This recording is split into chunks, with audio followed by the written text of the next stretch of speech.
নমস্কাৰ বন্ধু বান্ধৱীসকল, হামে ফৌজি চেনেলত আপোনাক স্বাগতম।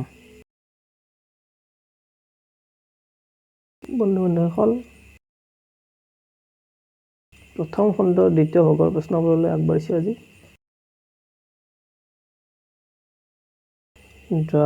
প্ৰথম খণ্ডৰ প্ৰথম ভাগত 41 নম্বৰৰ প্ৰশ্নলৈকে দিছিলোঁ। আজি 42 নম্বৰ প্ৰশ্নটো হ'ল United liberation front of Assam অৰ্থাৎ আলফা কেন্দ্ৰীয় চৰকাৰৰ সৈতে আলোচনাৰ বাবে গঠন কৰি দিয়া গোটটোৰ নাম কি আছিল? উত্তৰটো হ'ব people's consultative group PCG। 43 number প্ৰশ্নটো হ'ল কোন চনত অসমৰ ৰাজ্যপাল হিচাপে লেজে অজয় সিং কাৰ্যভাৰ গ্ৰহণ কৰিছিল? উত্তৰটো হ'ব 2003 চনত। 44 নম্বৰ প্ৰশ্নটো হ'ল অসমৰ একমাত্ৰ মহিলা মুখ্যমন্ত্ৰীগৰাকীৰ নাম কি? উত্তৰটো হ'ব ছৈয়দা আনোৱাৰ তাইমুৰ। ৰাষ্ট্ৰীয় পৰ্যায়ৰ 45 নম্বৰ প্ৰশ্নটো হ'ল ভাৰতবৰ্ষৰ ৰাষ্ট্ৰীয় পতাকাৰ অশোক চক্ৰৰ তলত থকা সমবেত সত্যমেৱ জয়তে শীৰ্ষক দেৱনাগৰী বাক্যশাৰী কোন উপনিষদৰ পৰা লোৱা হৈছিল? উত্তৰটো হ'ব মুণ্ডক উপনিষদৰ পৰা সত্যমে জয়তে বাক্যশাৰী লোৱা হৈছিল। 46 নম্বৰ প্ৰশ্নটো হ'ল ভাৰতৰ জাতীয় চৰাই আৰু জাতীয় জন্তু কি? উত্তৰটো হ'ব জাতীয় চৰাই মৰা চৰাই আৰু জাতীয় জন্তু হ'ব বাঘ। 48 নম্বৰ প্ৰশ্নটো হ'ল ভাৰতৰ প্ৰশাসনিক ব্যৱস্থাৰ মুৰব্বী কোন? উত্তৰটো হ'ব ৰাষ্ট্ৰপতি ভাৰতৰ প্ৰশাসনিক ব্যৱস্থাৰ মুৰব্বী। 48 নম্বৰ প্ৰশ্নটো হ'ল ভাৰতৰ প্ৰথম মহিলা ৰাজ্যপাল কোন? উত্তৰটো হ'ব সৰোজিনী নাইডু। তেখেত উত্তৰ প্ৰদেশৰ আছিল।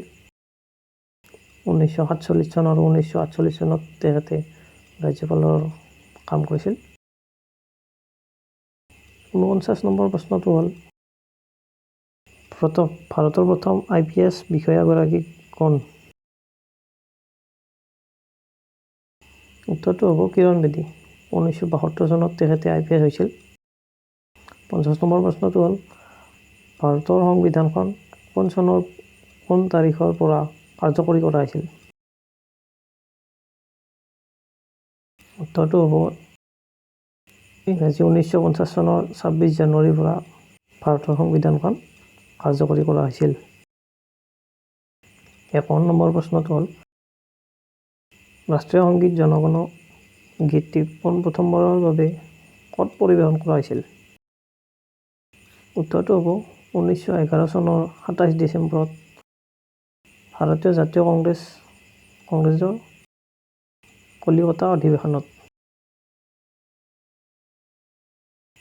52 নম্বৰ প্ৰশ্নটো হ'ল ভাৰতৰ প্ৰথম আইন মন্ত্ৰী কোন আছিল? উত্তৰটো হ'ব বাবা চাহেব ভীমৰাও আম্বেদকাৰ অৰ্থাৎ BR আম্বেদকাৰ ভাৰতৰ প্ৰথম আইন মন্ত্ৰী আছিল। 53 নম্বৰ প্ৰশ্নটো হ'ল ভাৰতীয় ৰেলৰ আটাইতকৈ দীৰ্ঘযাত্ৰা ৰেলখনৰ নাম কি? উত্তৰটো হ'ব হিমসাগৰ এক্সপ্ৰেছ।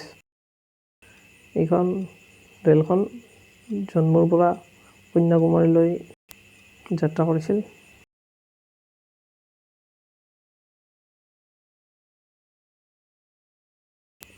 54 নম্বৰ প্ৰশ্নটো হ'ল কিমান চনত ব্ৰিটিছে ভাৰতৰ ৰাজধানী কলিকতাৰ পৰা দিল্লীলৈ স্থানান্তৰিত কৰে? ইংৰাজী চন 1911 চনত ব্ৰিটিছে ভাৰতৰ ৰাজধানী কলিকতাৰ পৰা দিল্লীলৈ স্থানান্তৰ কৰিছিল। 55 নম্বৰ প্ৰশ্নটো হ'ল কোনে ভাৰতৰ উচ্চতম ন্যায়ালয়ৰ বিচাৰপতিক নিযুক্তি দিয়ে? উত্তৰটো হ'ব ৰাষ্ট্ৰপতিয়ে ভাৰতৰ উচ্চতম ন্যায়ালয়ৰ বিচাৰপতিক নিযুক্তি দিয়ে। 56 নম্বৰ প্ৰশ্নটো হ'ল 2001 চনৰ লোকপিয়ল মতে ভাৰতৰ জনসংখ্যা আৰু সাক্ষৰতাৰ হাৰ কিমান? উত্তৰটো হ'ব 2001 চনৰ লোকপিয়ল মতে ভাৰতৰ জনসংখ্যা 102,70,15,247 জন আৰু সাক্ষৰতাৰ হাৰ 65.38%। 7 নম্বৰ প্ৰশ্নটো হ'ল ভাৰতৰ প্ৰথম গভৰ্ণৰ জেনেৰেল কোন আছিল? উত্তৰটো হ'ব চক্ৰৱৰ্তী ৰাজাগোপালাচাৰী ভাৰতৰ প্ৰথম গভৰ্ণৰ জেনেৰেল আছিল।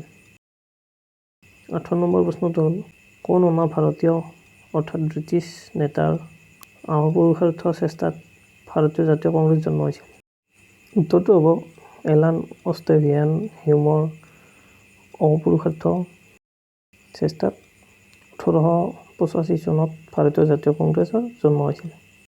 59 নম্বৰ প্ৰশ্নটো হ'ল ফাদাৰ অৱ মডাৰ্ণ ইণ্ডিয়া বুলি কাক কোৱা হয়?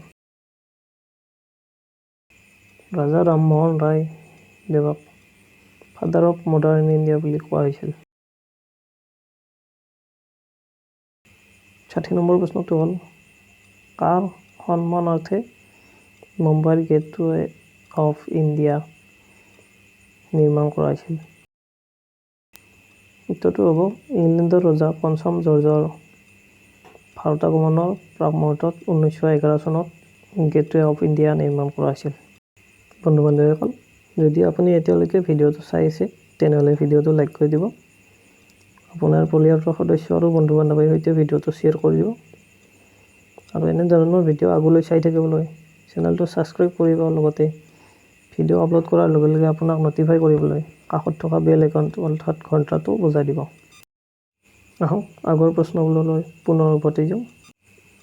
61 নম্বৰ প্ৰশ্নটো হ'ল প্ৰথম এভাৰেষ্ট শৃংগ বিজয়ী ভাৰতী কোন? তেনজিং নৰ্গে প্ৰথম এভাৰেষ্ট শৃংগ বিজয়ী। 62 নম্বৰ প্ৰশ্নটো হ'ল প্ৰথম ভাৰতীয় মেগাছেছ বঁটা বিজয়ীগৰাকী কোন? উত্তৰটো হ'ব আচাৰ্য বিনোৱা ভাৱে 1985 চনত প্ৰথম মেগাছেছ বঁটা লাভ কৰিছিল। 63 নম্বৰ প্ৰশ্নটো হ'ল প্ৰথম কোন মহিলাই ভাৰত ৰত্ন উপাধি লাভ কৰিছিল? উত্তৰটো হ'ব ইন্দিৰা গান্ধীয়ে 1972 চনত ভাৰত ৰত্ন উপাধি লাভ কৰিছিল। 64 নম্বৰ প্ৰশ্নটো হ'ল 1926 চনত ভাৰতীয় জাতীয় কংগ্ৰেছৰ 43তম অধিৱেশনৰ সভাপতি কোন আছিল?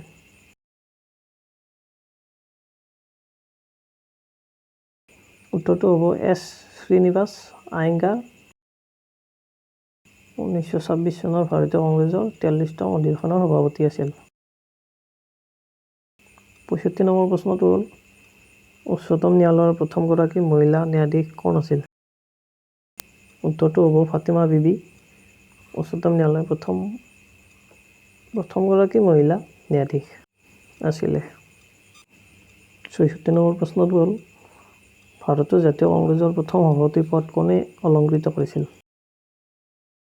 উত্তৰটো হ'ব উমেশ চন্দ্ৰ বেনাৰ্জীয়ে ভাৰতীয় জাতীয় কংগ্ৰেছৰ প্ৰথম সভাপতি পদ অলংকৃত কৰিছিল। 67 নম্বৰ প্ৰশ্নটো হ'ল ভাৰতৰ ৰাষ্ট্ৰপতিয়ে পদত্যাগ কৰাৰ ব্যৱস্থা কি? উত্তৰটো হ'ল ভাৰতীয় সংবিধানৰ 52 নং অনুচ্ছেদ অনুসৰি ৰাষ্ট্ৰপতিয়ে উপৰাষ্ট্ৰপতিলৈকে পত্ৰ লিখি পদত্যাগ কৰিব পাৰে। 68 নম্বৰ প্ৰশ্নটো হ'ল ভাৰতৰ পঞ্চম বাৰ্ষিক পৰিকল্পনা নীতি কোনে প্ৰচলন কৰিছিল? উত্তৰটো হ'ব পণ্ডিত জৱাহৰলাল নেহৰুৱে ভাৰতৰ পঞ্চম বাৰ্ষিক পৰিকল্পনা নীতি প্ৰচলন কৰিছিল। যদি আপুনি এনেধৰণৰ কিতাপ কিনিব বিচাৰে, আমাৰ টীমে বহু ৰিচাৰ্চ কৰাৰ ফলত 5খন কিতাপ চিলেক্ট কৰি উলিয়াইছে। কিতাপবোৰৰ লিংক মই ডিছক্ৰিপশ্যনত দি দিছোঁ। আপুনি এই লিংকৰ জৰিয়তে গৈ কিতাপবোৰ এমাজনৰ পৰা অনলাইন কিনি লৈ ল'ব পাৰে। 69 নম্বৰ প্ৰশ্নটো হ'ল পঞ্জাৱৰ জালিয়ানৱালাবাগৰ হত্যাকাণ্ডৰ নায়ক কোন? উত্তৰটো হ'ব জেনেৰেল ডায়াৰ। পঞ্জাৱৰ জালিয়ানৱালাবাগৰ হত্যাকাণ্ডৰ মূল নায়ক আছিল। ৭০ নম্বৰ প্ৰশ্নটো হ'ল কোন চনৰ পৰা ভাৰতত প্ৰথম ডাক টিকেট প্ৰচলন কৰা হয়? উত্তৰটো হ'ব 1954 চনত প্ৰথমবাৰৰ বাবে ভাৰতত ডাক টিকেট প্ৰচলন কৰা হৈছিল। ৭১ নম্বৰ প্ৰশ্নটো হ'ল ৰাষ্ট্ৰপতি মহাত্মা গান্ধীয়ে 1930 চনৰ 12 মাৰ্চত বিখ্যাত দাণ্ডী যাত্ৰা আৰম্ভ কৰিছিল। এই দাণ্ডী যাত্ৰাত অংশগ্ৰহণ কৰা একমাত্ৰ অসমীয়া মুক্তিযুঁজাৰুজন কোন আছিল? উত্তৰটো হ'ল লীলাধৰ বৰুৱা অসমৰ একমাত্ৰ মুক্তিযুঁজাৰুজন আছিল। তেখেতে ৰাষ্ট্ৰপতি মহাত্মা গান্ধীয়ে উলিওৱা 1930 চনৰ 12 মাৰ্চৰ বিখ্যাত দাণ্ডী যাত্ৰাত যোগদান কৰিছিল। ৭২ নম্বৰ প্ৰশ্নটো হ'ল ভাৰতৰ প্ৰথম ইংৰাজ জেনেৰেল কোন আছিল? উত্তৰটো হ'ব ৱাৰেন হেষ্টিংছ ভাৰতৰ প্ৰথম জেনেৰেল আছিল। ৭৩ নম্বৰ প্ৰশ্নটো হ'ল ভাৰতত পোনপ্ৰথমে টকাৰ প্ৰচলন কোনে কেতিয়া কৰিছিল? উত্তৰটো হ'ব শ্বেৰশ্বাহে 1542 চনত ভাৰতত পোনপ্ৰথমবাৰৰ বাবে টকাৰ প্ৰচলন কৰিছিল। ৭৪ নম্বৰ প্ৰশ্নটো হ'ল তাৰাপুৰ অৰ্থাৎ মুম্বাই, কোটা ৰাজস্থান, কল্পক্কম চেন্নাই আৰু নাৰোৰা উত্তৰ প্ৰদেশ এই ঠাইকেইখনৰ মাজত সম্বন্ধ কি? উত্তৰটো হ'ব পাৰমাণৱিক শক্তি কেন্দ্ৰ অৱস্থি। ইয়াত ভাৰতৰ পাৰমাণৱিক শক্তিৰ কেন্দ্ৰ অৱস্থিত হৈছে। ৭৫ নম্বৰ প্ৰশ্নটো হ'ল হোম ৰুল আন্দোলন কোনে আৰম্ভ কৰিছিল? উত্তৰটো হ'ব বাল গংগাধৰ তিলকে হোম ৰুল আন্দোলন আৰম্ভ কৰিছিল। ৭৬ নম্বৰ প্ৰশ্নটো হ'ল ভাৰতৰ কোনে প্ৰথমে নোবেল বঁটা লাভ কৰে? উত্তৰটো হ'ব কবিগুৰু ৰবীন্দ্ৰনাথ ঠাকুৰে 1913 চনত ভাৰতত প্ৰথমবাৰৰ বাবে নোবেল বঁটা লাভ কৰিছিল। ৭৭ নম্বৰ প্ৰশ্নটো হ'ল আটাইতকৈ পুৰণি বেদখনৰ নাম কি? উত্তৰটো হ'ব ঋগ্বেদ আটাইতকৈ পুৰণি বেদ। ৭৮ নম্বৰ প্ৰশ্নটো হ'ল চন্দ্ৰগুপ্তৰ ৰাজত্বকালত কোন গ্ৰীক পৰিব্ৰাজক ভাৰতলৈ আহিছিল? উত্তৰটো হ'ব মেগাস্থেনিছ গ্ৰীক পৰিব্ৰাজক চন্দ্ৰগুপ্তৰ ৰাজত্বকালত ভাৰতলৈ আহিছিল। ৭৯ নম্বৰ প্ৰশ্নটো হ'ল মহামতী আকবৰৰ হিন্দু পত্নীগৰাকীৰ নাম কি? উত্তৰটো হ'ব যোধাবাই মহামতী আকবৰৰ হিন্দু পত্নী নাম আছিল। ৮০ নম্বৰ প্ৰশ্নটো হ'ল ভাৰতৰ প্ৰাচীন সভ্যতাক কি কয়? উত্তৰটো হ'ব সিন্ধু সভ্যতাক ভাৰতৰ প্ৰাচীন সভ্যতা বুলি কোৱা হৈছে।